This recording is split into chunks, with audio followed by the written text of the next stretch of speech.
Snickerdoodle Poke Cake. Let's see what's cooking. Let's get the facts.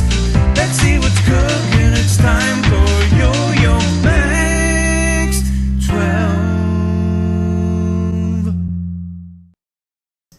Well, hello everyone. Starting off with a cake mix. You're going to use a white cake mix or a yellow. I'm using white one. To this cake mix, add in 1 package of vanilla pudding. The dry mix, pour it right in there. Then we'll add a 1/2 cup of water and 4 egg whites. 2 teaspoons of cinnamon and about a teaspoon of vanilla extract. Now there's more ingredients to add here, but I started mixing before I realized that I was missing a couple of ingredients. So we need to add in 1 cup of sour cream and 1/3 of a cup plus 2 tablespoons of melted butter or oil, vegetable oil. And you're going to blend that together and you'll end up with a very thick batter.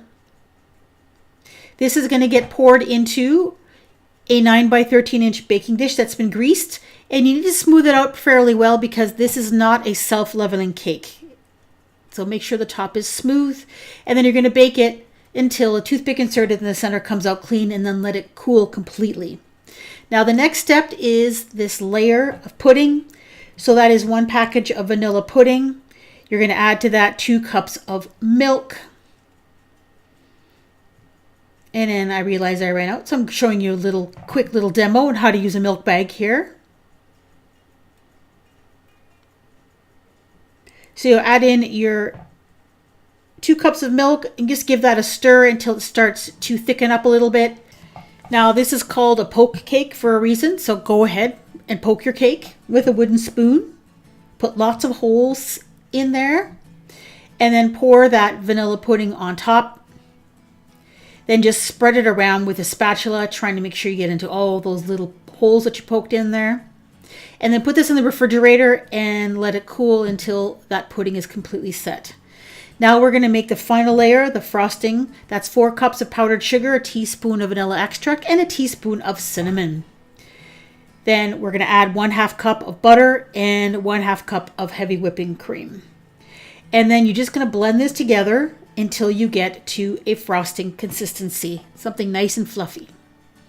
Then you need to add it to the top of your cake. I used a piping bag just so that I wouldn't mess up that vanilla layer. It was easier to pipe it on. I piped it on, and then I just used an offset spatula to smooth it a little bit. And then you're done. There is your finished cake. Keep it in the refrigerator until you're ready to serve it. This is a really nice cake. It tastes a lot like a Snickerdoodle cookie. You have those little pockets of vanilla. It gives you lovely moisture and that really great fluffy frosting. This would be a great cake to bring along to a potluck. If you love Snickerdoodles but want something a little different, try these pumpkin cheesecake Snickerdoodle cookies. Thank you so much for watching.